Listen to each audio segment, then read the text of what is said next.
మాధురి వచ్చినాక fire brand బాగుంది, rating కూడా బాగా పెరిగింది. నాకు ఆమె బయట కూడా తెలుసు. అంటే ఆమెనే ఇప్పుడు గేమింగ్ బాగుందంటారా? బిగ్ బాస్ లో ఎవరికి గేమింగ్ బాగుందంటారా? ఒక 5 పేర్లు చెప్తాను. ఇమ్మాన్యుల్, ఆయన జెన్యున్ గా ఆడుతున్నాడు, మంచి కామెడీని జనరేట్ చేస్తున్నాడు. అలాగే సుమన్ శెట్టి, ఆయన చాలా ఎక్స్పీరియన్స్డ్ పర్సన్, మీ అందరూ తెలుసు. సినిమా ఇండస్ట్రీలోనే నంది అవార్డులని అందుకున్న వ్యక్తి. ఆయన స్టార్టింగ్ లో డల్ గా ఉన్నా ఇప్పుడు బాగానే పెర్ఫార్మెన్స్ బాగుంది. ముఖ్యంగా ఆయనకి బయట పబ్లిక్ మనలాంటి వాళ్ళ ఓట్లు బాగా పడుతున్నాయి, రేటింగ్. ఇంకా మళ్ళీ దువ్వాడ మాధురి, ఆమె ఒక ఫైర్ బ్రాండ్ అనమాట. అసలు ఎవరు ఎక్కడ ఏ తప్పు చేసినా కానీ గట్టిగా అరుస్తుంది అనమాట. ఆమె బాగా చేస్తుంది. అలాగే డీమన్ పవన్, ఆయన కూడా బాగా టాస్క్ అన్ని ఆడుతున్నాడు. ఎవరు వెళ్ళకపోతే నాకేంటన్నట్టు ఉంటున్నాడు ఆయన. అంటే ఆయన వర్క్ అయితే ఆయన చేసుకుంటున్నాడు, దట్ ఈస్ హీ స్టైల్. ఇంకా జై జవాన్ జై కిషన్, పవన్ కళ్యాణ్ కూడా బాగానే ఆడుతున్నాడు అనమాట. సో వీళ్ళందరి గేమ్ అయితే నాకు నచ్చింది. టాప్ 5 లో 5 ఉండాలని నేనైతే కోరుకుంటున్నా. ఎవరు? ఉప్పల్ వాళ్ళు ముద్దు మందరం అనే సీరియల్లో తనుజతో, తను కూడా షీటల్స్ గౌడాస్, తనుజ గౌడతో యాక్ట్ చేశాడు. అప్పుడు నుండి వాళ్ళ ఫ్రెండ్స్ అనమాట.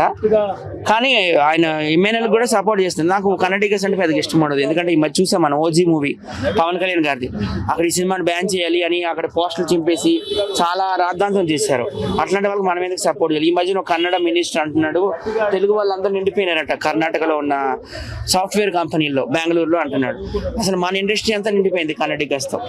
మీకు తెలుసు, ఆ రోజుల్లో చూసుకుంటే ఒక జమున, ఒక బి సరోజాదేవి, ఒక సీఎం జయలలిత, ఒక సౌందర్య, ఒక ప్రేమ, ఒక మాలాశ్రీ, ఒక అనుష్క శెట్టి, ఇప్పట్లో ఒక శ్రీలీల, ఒక రష్మిక మందాన, హీరోల్లో సుమన్ గారు, అర్జున్, ప్రకాష్ రాజ్, ఉపేంద్ర, ఎంతమంది రాలేదు. ఎక్కడ చూసినా వాళ్ళే కదా. ఇందుకు గలడు అందులో లేడని సందేహం ఉందంటే టీవీ ఇండస్ట్రీ వాళ్ళే, ఫిలిం ఇండస్ట్రీ వాళ్ళే, చివరికి యూట్యూబ్ లో కూడా వాళ్ళే వస్తున్నారు. జబర్దస్త్ యాంకర్లు కూడా వాళ్ళే ఉంటున్నారు. Last time Bigg Boss 8 Telugu winner Nikhil Gowda, ఆయన ఏం ఆడిండు కదా. డాక్టర్ కృష్ణకి ఇస్తే బాగుండేదని నేను అనుకున్నాను. అప్పట్లో కూడా అదే వాయిస్ ఇచ్చాను నేను. ఇప్పుడు బిగ్ బాస్ అక్కడ చూడండి, మన తెలుగు వాళ్ళు ఎవరు ఉన్నారేమో. ఈసారి ఎవరు మహిళలు రావాలని కోరుకుంటున్నానండి, ఎవరని. ఎందుకంటే లాస్ట్ టైం మనం చూసుకుంటే చంద్రముఖి అంటాను, సారీ, శ్రీముఖికి 2nd ప్లేస్ వచ్చింది, యాంకర్ శ్రీముఖి. తర్వాత గీతా మాధురి సింగర్ కూడా 2nd ప్లేస్ వచ్చింది. సో ఇప్పుడు ఎవరైనా కానీ ఫస్ట్ ప్లేస్ లో ఒక లేడీ నిలబడాలని 9 అయ్యే కదా బిగ్ బాస్ లో. 9 లో ఎవరు లేడీస్ విన్ కాలేదు. ఓటీటీలో అయ్యారులే బిందు మాధవి, కానీ ఈ స్టేట్ టీవీలో వచ్చే దాంట్లో అయితే ఎవరు రాలేదు. కాబట్టి ఖచ్చితంగా మహిళలు విన్నర్ అవ్వాలని కోరుకుంటున్నాను. అంటే మహిళలు ఎవరు అనుకుంటారు? రీతి చౌదరి, లేదంటే తనుజానా, లేదంటే కన్నడిగస్ కాదు, తెలుగు వాళ్ళే అవ్వాలి. ఎవరైనా తెలుగు వాళ్ళు, ఎనీ లేడీ, అది రీతి చౌదరి అయినా ఓకే, లేకపోతే మాధురి అయినా ఓకే, ఎవరైనా మన తెలుగు వాళ్ళు అవ్వాలి. దమ్ము శ్రీజా ఉంటే బాగుంది, ఆమెను పీకిస్తారు, ఎందుకు తీస్తారు పాపం. తను బాగా ఆడింది. అన్ఫెయిర్ అండి, ఆమె చాలా బాగా గేమ్స్ ఆడింది పాపం. మంచి ₹1,00,000 శాలరీ వదులుకొని వచ్చేసింది. చాలా బాధపడుతుంది అబ్బాయి. అంటే ఆయన గేమ్స్ అని డల్ గా ఆడారు. ఆయనకు ఫుల్ గా సపోర్ట్ ఉంది. సాక్షాత్ మెగాస్టార్ చిరంజీవి గారు, నాగబాబు గారు, వీళ్ళందరూ కూడా ఆయనకి సపోర్ట్ చేశారు. నాగబాబు గారు కూడా ట్వీట్ చేశారు, all the best Bharani garu అని. కానీ ఆయన శివాజీ లాగా పెద్దరైట్ లాగా ఉంటారని పెట్టారు. కానీ ఏంటో ఆయనకి నచ్చలేదు. వీళ్ళంతా ఈ రొమాన్స్ ఇవన్నీ ఆయనకి నచ్చలేదేమో. ఆయన కొంచెం లాస్ట్ లో డల్ అయిపోవడం, ఓటింగ్ లో కూడా డిమ్ అయిపోవడం, తో ఆయన బయటకు వెళ్ళిపోయినారు. ఆయన బాగానే ఆడుతున్నాడు అండి, జెన్యున్ గా ఆడుతున్నాడు, చాలా గ్రేట్. ఆయన హ్యాట్స్ ఆఫ్ రాము రాథోడ్. ఏంటి ఆయన పాట ఎక్కడికో వెళ్ళిపోయింది. ఆల్మోస్ట్ 600 మిలియన్ అంటే షాక్ అయ్యారంట కదా, వాళ్ళు అలా షాక్ అయ్యాము. చిన్న పాటతో ఒక లంబాడి వ్యక్తి ఇంత క్రేజ్ తెచ్చుకోవడం. మొన్న కూడా గామా అవార్డ్స్ దుబాయ్ లో అందుకున్నాడు, చాలా హ్యాట్స్ ఆఫ్ ఆయనకి. ఆయన కూడా బాగానే ఆడుతున్నాడు. ఎవరు వీకర్ అని నేను ఎవరు చెప్పను. సంజనాని పంపించేయాలనుకున్నాను, ఎందుకంటే ఆమెకు చిన్న పిల్లలు ఉన్నారు కదా. పిల్లలు, నా 4 months బాయ్ ఉన్నాడు, అలాగే 5 years బాయ్ ఉన్నాడు. పిల్లలు బాగా ఆమె కోసం ఎదురు చూస్తున్నారు. కాబట్టి ఆమెను బయటికి పంపిస్తే మంచిదని నేనైతే అనుకుంటున్నాను. అంటే ఆమె కన్నడిగా అందరినీ బయటికి పంపించేయాలి. ఆమె వచ్చింది వాళ్ళ పిల్లల కోసం గేమ్ ఆడి తను ఫేమ్ అవ్వాలని వచ్చింది. లేదండి, అసలు 3 months వేరే దేశాల్లో అయితే కేసు అవుతుంది. ఇంత చిన్న పిల్లలు వదిలి లోపల తీసుకున్నారు. మన ఇండియాలో మరి ఏంటో నాకు తెలియదు, కానీ రూల్స్ చాలా మంది దానికోసం కామెంట్ చేస్తున్నారు. మరి 3 months బేబీని వదిలి అలాగ పెట్టడం అనేది చాలా రాంగ్. అది శ్రీనివాస్ గారే బర్నీ రజనీ గారిని బయటికి పంపించారు అట్లే ఉండదు అన్న. బిగ్ బాస్ అనేది రాజకీయానికి సంబంధం ఉండదు, కమ్యూనిటీకి సంబంధం ఉండదు, సో ఎటువంటి క్యాస్ట్ సంబంధం ఉండదు. సో ఎవరు వాళ్ళ వ్యక్తిగతం దాన్ని బట్టి ఓటింగ్ చేస్తుంటారు పార్టీ ప్రకారం. నాకు నమ్మకం ఉంది బిగ్ బాస్ అనేది ఒక మంచి షో, అది ప్రజలను ఓటింగ్ ద్వారా తీసుకుంటారని. ఏదో శ్రీజ ఒక విషయం తప్ప మిగతా అన్ని విషయం నామినేషన్ బాగా జరుగుతుంది. నామినేషన్ చేయకపోవడానికి ఎందుకు భయపడుతున్నారా? దివ్యల మాధురికి ఏం జరుగుతుంది అసలు? నామినేట్ చేయట్లేదు. అది నాకు కూడా వాస్తవం కనిపించింది అన్న. ఎందుకు సాటర్డే రోజు సండే రోజు నాగార్జున వార్నింగ్ ఇచ్చిండు, నీ పద్ధతి మార్చుకో. ఈవెన్ ఐప్రాద్ కూడా చెప్పిండు, అమ్మ నువ్వు చాలా వైలెంట్ ఉంటున్నావు, ఇది సెట్ కాదని ఐప్రాద్ చెప్పిండు, నాగార్జున చెప్పిండు. అనుకున్నా 100% మండే రోజు రాగానే మాధురిని వేసుకుంటా అందం అనుకున్నా, కానీ రివర్స్ అయిపోయింది మొత్తం. సో మొత్తం అయితే మారిపోయింది. సో మేబీ అనుకుని ఉండొచ్చు అన్న, ఇప్పుడు అది మేము గెలిపితే బయటకు పోతారేమో అన్న బాధతో మేబీ పోవట్లేదు అన్న ఫీలింగ్ వచ్చింది.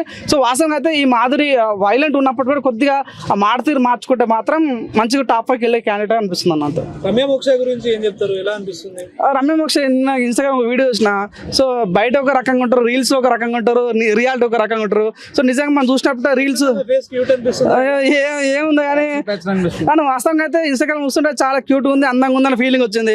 కానీ రియాలిటీ షోలో చూసుకుంటే బిగ్ బాస్ లో లైవ్ చూసినప్పుడు కూడా ఏంది అమ్మాయి దేవత అన్నది అసలు దేవతలాగా లేనలేదన్న ఫీలింగ్ అయితే కలిగింది అన్న.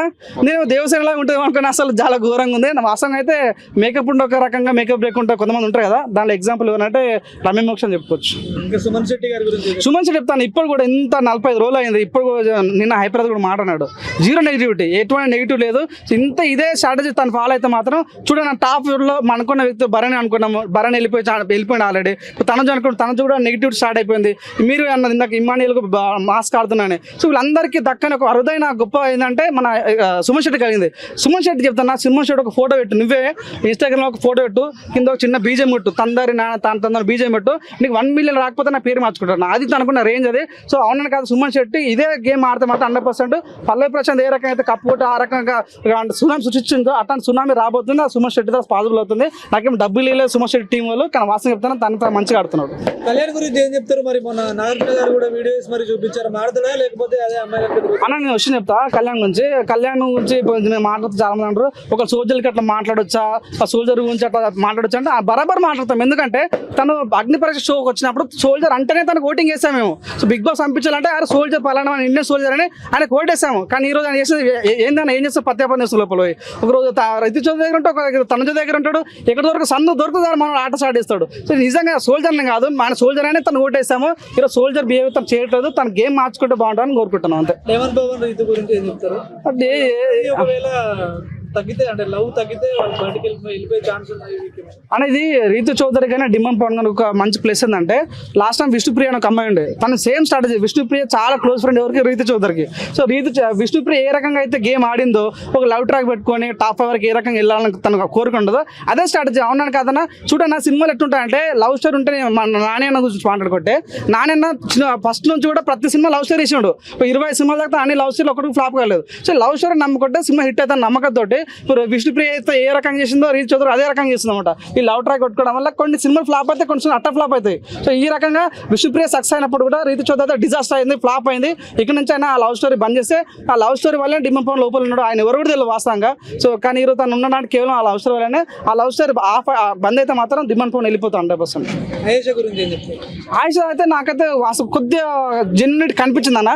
ఎందుకంటే తను మాట ఇచ్చింది, నేను బిగ్ బాస్ వెళ్తే మాత్రం 100% బాండింగ్ కట్ చేస్తానది. తను వెళ్ళగానే ఫస్ట్ వీక్లోనే ఆ భరణితో తనతో లవ్ ట్రాక్ లేపేసింది.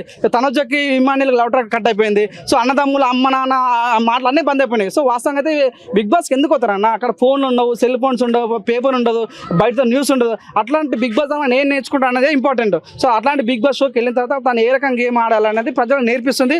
ఆయుష్ కూడా పాయింట్ మాట్లాడుతుంది. తను నిన్న కూడా నామినేషన్ సేవ్ అవ్వడం చాలా బాగా అనిపించింది. ఇట్లాంటి చూడన్నా, మనం ముందు తను చొక్కితే చాలా అందంగా ఉంది, చాలా అందంగా ఉంది అనుకున్నాం, కానీ ఆయుష్ కూడా చాలా అందంగా ఉంది. తను తమిళ బిగ్ బాస్ ఆడింది, ఇదే స్పీడ్ తో మంచిగా ఆడితే మంచి ఉంటాలని కోరుకుంటున్నాం. సో ఐపరాది అన్నారు, టైటిల్ విన్నర్, లేడీ విన్నర్ అయ్యే ఛాన్స్ ఉందని, అది నిజమే అవుతుంది అంటారా? మీరు ఎవరు విన్నర్ అవుతారు? తనుజక్ అన్నాడు ఆ మాట. కానీ తనుజక్ అయితే నిన్న ఈ రోజు అయితే చాలా ప్రతి ఒక్క మనిషికి నా వీడియో చూస్తుంటే చాలా బాగా కలిగింది. ఎందుకంటే రామరాత్రుడు ఆయన కంటెస్టెంటా కాదా, చిన్నోడ పెద్ద పక్కన పెట్టేసి ఒక కంటెస్టెంట్ నీ దగ్గరకు వస్తుంటే అప్పుడు నేను దగ్గరకు వచ్చినట్టే, పోరా నా దగ్గర రాకంటే నాకు ఎంత బాగా అనిపిస్తాను. సో అంటే తను ఈ రోజు ఆ మాట్లాడడం వల్ల తన గ్రాఫ్ పడిపోయింది. సో మనుషులకు రెస్పెక్ట్ ఇచ్చే విధానం తను మర్చిపోయింది. అట్లా మర్చిపోవడం వల్ల తన గ్రాఫ్ పడిపోయింది. 100% తనైతే కప్పు కొట్టదు. ఇంకోటి ఏంటన్నా లాస్ట్ బిగ్ బాస్ 8లో ఒక మాట వచ్చిందంటే కమెడియన్స్ కప్పు ఇయ్యరు అన్నారు కదా. ఈసారి బిగ్ బాస్ 9లో అదే ప్లాన్ చేశారు. 100% సార్ కమెడియన్ కప్పు కొట్టబోతున్నాడు. అది సుమన్ శెట్టి ఇమానుయేల్ అన్నది వేచి చూడాల్సిన అవసరం ఉంది. ఈ వీక్ ఎవరు ఎలిమినేట్ అవుతారు? ఈ విషయం నేను అనుకుంటున్నా ఆ సాయి అని ఒక అబ్బాయి ఉన్నాడు. ఆ అబ్బాయి ఎవరో కూడా తెలియదు. ఆ సాయి దివి కూడా వాళ్ళిద్దరు ఉన్నారు కాబట్టి మేబీ వాళ్ళిద్దరు ఎవరికి వెళ్ళిపోయే ఛాన్స్ ఉంది. మాధురి ఉంది కదా సంజనకి అయితే ఓట్ బ్యాంక్ ఉంది ఆల్రెడీ కాబట్టి తనైతే సేఫ్ అవుతుంది. సో దివి వర్సెస్ సాయి చేరే ఛాన్స్ ఉంది. దివికి అంత ఓట్ బ్యాంక్ లేకపోవచ్చు కానీ రామ్రాథ్ 100% సేఫ్ అవుతారు. 100% రామ్రాథ్ ఈస్ గోయింగ్ టు సేఫ్ అనమాట. కాకపోతే దివి వర్సెస్ సాయి జరిగిపోయే ఛాన్స్ ఉంది. సాయి అన్న దివిని వెళ్ళిపోయే ఛాన్స్ ఉంది అంతే. ఓకే.